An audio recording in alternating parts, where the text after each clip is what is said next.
ایک تو شیطان کی بیٹھک ہے اور دوسرا وہ نماز ایسے پڑھے گا کہ جیسے اس نے پیچھے ہاتھ باندھے ہوئے ہیں اور وہ نماز پڑھے گا۔ میرے اسلامک ولاگز کو دیکھنے کے لیے میرے یوٹیوب السلام علیکم ورحمۃ اللہ وبرکاتہ۔ دس از مائرہ وسیم ہیر۔ اللہ تعالیٰ کی ہزاروں رحمتیں اور برکتیں نازل ہو ہم سب پر اور ہمارے ملک پاکستان پر، آمین یا رب العالمین۔ نحمدہ ونصلی علی رسولہ الکریم، اما بعد فاعوذ باللہ من الشیطان الرجیم، بسم اللہ الرحمن الرحیم۔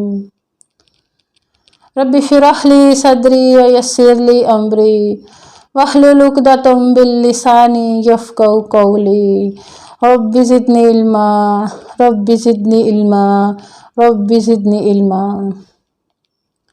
بالوں کو بہت اونچا کر کے نہ باندھا جائے کہ وہ نمایاں ہونے لگے، یہ بات درست نہیں ہے، اور خصوصاً نماز بھی نہیں ہوتی۔ مسلم کی روایت ہے، ابن عباس اور عبداللہ بن حارث کو سر کے پیچھے جوڑا باندھے ہوئے نماز پڑھتے دیکھا تو ابن عباس ان کے پیچھے کھڑے ہو گئے، نماز کے اندر ہی انہوں نے ان کے بال کھولنا شروع ہو گئے۔ تو عبداللہ بن حارث جب نماز سے فارغ ہوئے تو انہوں نے ابن عباس کی طرف متوجہ ہوئے اور انہوں نے کہا کہ تم میرا سر کیوں چھیڑ رہے ہو؟ تو ابن عباس نے فرمایا کہ میں نے رسول اللہ صلی اللہ علیہ وآلہ وسلم سے سنا ہے کہ جو شخص بالوں کا جوڑا بنا کر نماز پڑھتا ہے اس کی نماز ایسے پڑھی جاتی ہے کہ جیسے اس نے ہاتھ پیچھے باندھے ہو، لیکن نماز میں تو ہم ہاتھ آگے باندھ کر نماز پڑھتے ہیں، تو وہ ہاتھ پیچھے باندھ کر نماز پڑھتا ہے۔ اسی طرح ایک اور روایت ہے، ابو داؤد کی روایت ہے کہ سیدنا ابو رافع رسول اللہ اور سیدنا حسن علی کو کے پاس سے گزر رہے تھے کہ وہ کھڑے ہو کر نماز پڑھ رہے ہیں، تو انہوں نے اپنے بالوں کو گدی میں چٹیا ڈالی ہوئی تھی کہ لمبے بال تھے اور انہوں نے اندر رول کیے ہوئے تھے۔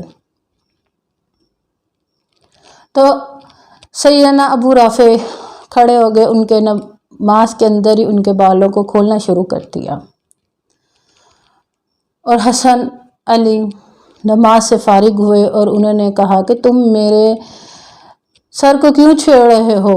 تو ابن ابو رافع نے فرمایا کہ اے حسن چپ کر جاؤ، اپنی نماز کی طرف توجہ دو، نماز پڑھو، ناراض مت ہو کہ میں نے رسول اللہ صلی اللہ علیہ وآلہ وسلم سے کو فرماتے سنا ہے کہ جو جوڑے کی طرح بال باندھتا ہے تو اس مقام پر شیطان کی بیٹھک ہے، کہ جو جوڑا بنا کر نماز پڑھتا ہے اس کے سر پر شیطان بیٹھا ہوتا ہے۔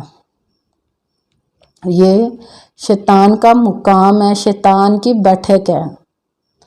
تو جب ہم نماز پڑھیں گے تو ہمارے سر پر شیطان بیٹھا ہوگا تو وہ کیوں نہ ہماری نماز کے اندر بھی تو داخل ہوگا نا، باہر تو نہیں ہوگا۔ اگر بال نیچرل وے میں ہے تو ان کو بہت اوپر کر کے ٹائٹ کر کے نہ باندھا جائے، یہ درست نہیں ہے۔ اگر اسٹریٹ بال ہے تو ان کو کلپ کے ساتھ یا پونی کے ساتھ باندھ لیا جائے۔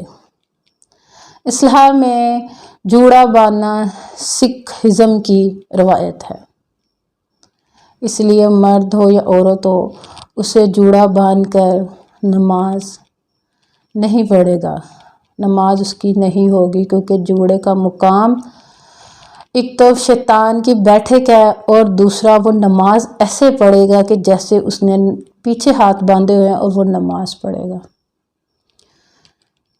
میرے اسلامک ولاگز کو دیکھنے کے لیے میرے یوٹیوب چینل کو لائک کریں، شیئر کریں، سبسکرائب کریں اور بیل آئیکن کو پریس کریں تاکہ آنے والی ہر ویڈیو کا نوٹیفیکیشن آپ تک بآسانی سے پہنچ جائے۔ السلام علیکم ورحمۃ اللہ وبرکاتہ۔